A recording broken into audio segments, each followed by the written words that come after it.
Hi and hello there, Gemini. Welcome you subscribers. My name is Jen. Returning Istam buyers. Thank you sa inyong walang sawang love at support for me. Kung di niyo pa naman po tayo the channel link down below. Sa description box ng reading na ito. Kaya naman kung interesado, click lang yan para mapunta kayo doon. Araw-araw nag-upload din tayo ng collective readings for all signs. Direct yung natin gender dito pakatandaan, babae, lalaki, LGBT, lahat ay welcome.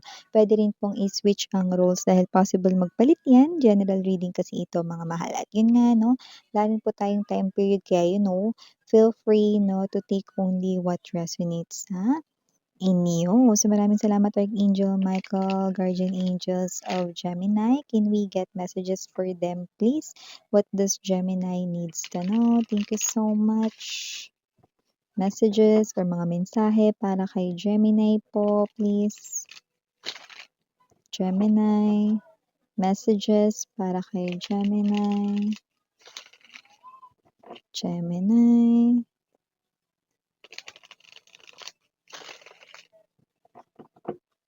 Okay. So let's go ahead and check these messages. So meron ka rito, Gemini, na 7 of Wands.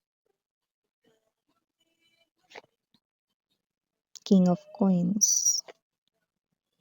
5 of Coins.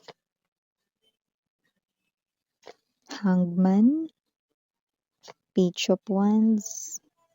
4 of Coins. Bottom of the deck, 10 of Swords. 7 of Cups. And the Magician.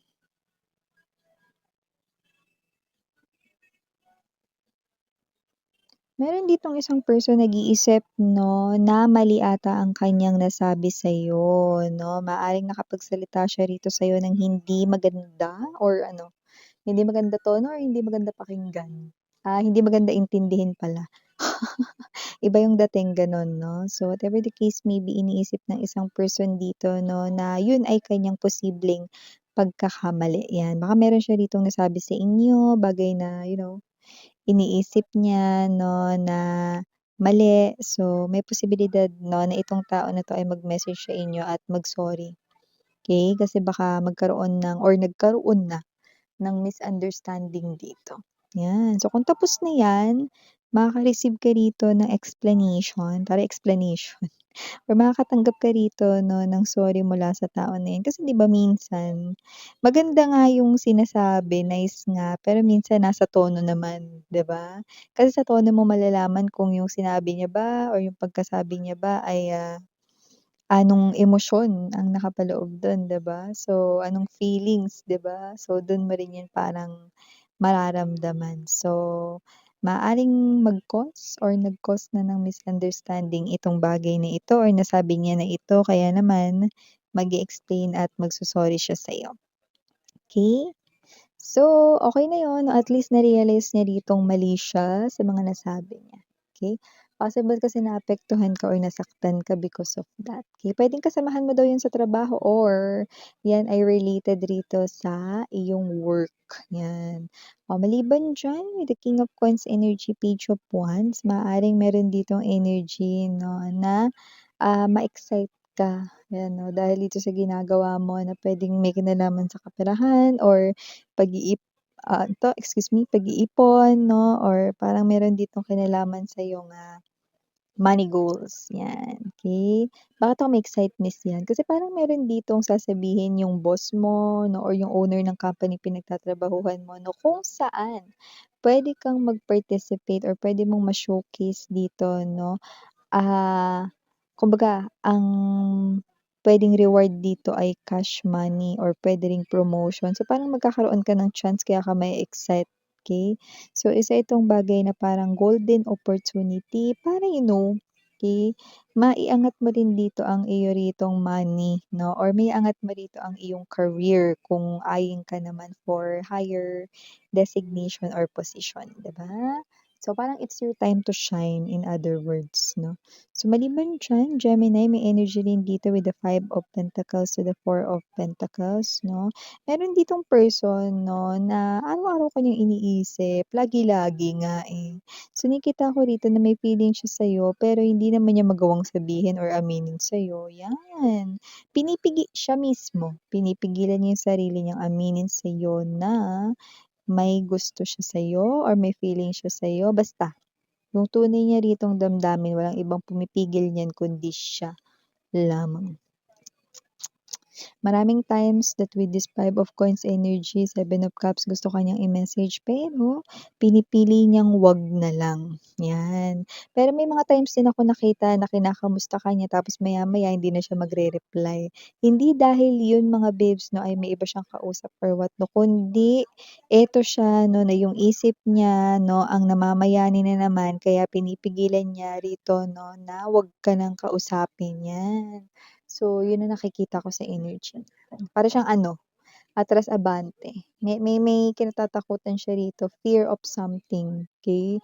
Kaya hindi niya magawa rito na pumasok sa relationship here with you guys kasi meron siya ritong inaalala na may kinalaman sa kanyang personal na buhay. Yan, ba yan? Dapat kapag katawag ng damdamin, go na, 'di ba? Kung wala naman ritong mahu-hurt or masasaktan, 'di ba? So, whatever the case may be, baka may personal na rin siya ritong problem. Wala naman akong nakikitang ibang taong nagugustuhan or what, 'yan. O maliban diyan, meron din akong nakikita rito makakatanggap kayo ng balita, ha? Maaaring may balita rito makarating sa inyo. Balita 'yan 'no, na posible rito 'no, na babalaan kayo about your person na malapit sa inyo ngayon, 'yan 'no. Puwedeng friend 'yan or katrabaho na nakakasama mo tuwing lunchtime or whatever 'no. Hindi 'yun basta rumor lang, hindi rin 'yun gossip lang, totoo talaga na yung person na umaaligid-aligid sa'yo ngayon, puwedeng lumalabas bilang friend mo or kasamahan mo sa trabaho 'no, ay posible talaga ritong hindi talaga maganda ang ugali niyan. Okay. So, nakikita ko rito na 'yan ay parang, advance na advice or advance na warning sa'yo ni universe 'no, not get too close to that person or not to trust that person deeply or more, okay. Dahil nakikita ko maduya 'yun, maduya, madugas. Yung nakikita natin dito, parang bata lang, maduya ka, gano'n. Sino man 'tong energy na ito, huwag ka masyadong magtiwala lalo na 'no, sa mga nakangiti pero parang feeling mo iba ang pinahihiwatig, 'di ba? Parang feeling ng energy mo may iba yung kutob mo, huwag kang maniwala dun. Okay. So, meron ka ditong gustong mangyari, possible na may kinalaman ito sa pera mo or kung hindi sa pera mo, sa love life mo daw. Kung ano man 'yan, push lang 'te, push mo lang 'te, push mo lang 'te. Dahil nakikita ko rito 'no, na posibleng 'yan ay magkaroon ng progress, positive progress sa mga darating na mga buwan, okay. Paano yun, Miss 'yan? Kunwari ano, ikaw ito na meron kang nililigawan ta's gusto mong maging kayo na, tuloy mo lang, okey? Kahit na magpakita pa siya rito ng mga parang mga reaksyon na hindi ka niya gusto or what, tuloy mo lang, okey? Kasi nakita ko mahuhulog din yung loob niyan sa iyo. Tuloy mo lang, O kung may kinalaman naman diyan sa pera naman, yang gusto mo ditong mangyari, wish mo, gano'n. Okay, tuloy mo lang. Kahit na parang nakikita mo na parang ang hirap nito, may mga bagay di ka maintindihan, aralin mo, okay. Nakikita ko kasi rito 'no, na once na 'yan ay magawa mo magiging parang gapawing na lang 'yan sa'yo 'no, maning-mani na lang 'yan at magagawa mo na 'yan kahit nakapikit ka, 'di ba?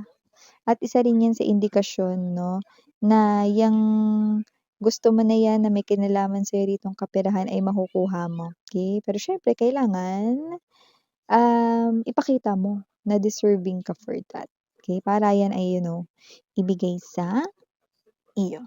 Tao man yan or pera, yan nakikita ko dito. Mag-ingat, meron pala dito nagkakagusto sa inyo, maaaring ang taong ito ay matindi ang paniniwala sa gayuma, yan 'no.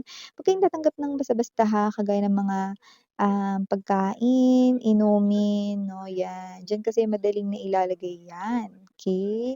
Pero yung iba 'no, may energy rito na hindi yan sa pagkain or sa inumin, possible na yan ay sa pabango, 'no. Maaamoy ninyo, yan ang person na ito na nagkakagusto sa inyo 'no, ay seryosong gusto ka talaga niya 'no, at hindi ko naman nakikita na ayaw mo sa kanya or whatever 'no, parang siya lang yung klase ng energy matindi yung paniniwala niya sa ganito. Eh, dahil minsan lang siya magkagusto sa isang person at ikaw ang nagustuhan niya, okey, maaaring gumamit siya ng ganyan or maghanap siya ng taong marunong niyan 'no. Whatever the case may be masama yun dapat hindi gano'n, hindi siya patas dito lumaban 'no. May free will kayo. Ang tanging way lang para maiwasan ito ay huwag kayong tumanggap basta-basta ng pagkain, 'yan 'no. Inumin at pabango 'no, lalo na kung galing ito 'no, sa isang person na hindi mo masyadong ka-close. Hmm. Mahirap na. Eh, paano kung ka-close miss 'yan? 'Wag pa din. Kasi paano kung meron niyang lihim na gusto sa'yo? Baka gayumahing tingin, 'di ba? 'Yun, mag-ingat lang 'no, kasi yun ang sinasabi nito with the Seven of Cups, Ten of Swords, Four of Coins. Okay, so ito yung mga nakuha kong mga mensahe para sa'yo. Uy, ang pahabol dito, Possible dito mga babes 'no, na meron ditong mag-trouble na someone 'no, at alokin kayo ng opportunity na pagkakaperahan. 'Wag mag-alala, legit naman 'yan, kaya puwede mo 'yang i-grab at i-claim, 'yan. Go ahead na raw 'no, sabi ni Universe. Dagdag ipon din yarn, dagdag money rin, yarn. So, ito ulit ang mga mensahe. Maraming salamat again. I'm Yuriana Oni for the girls and Yana Duna for the boys. Sarang love and light, sweethearts, Gemini. Annyeong.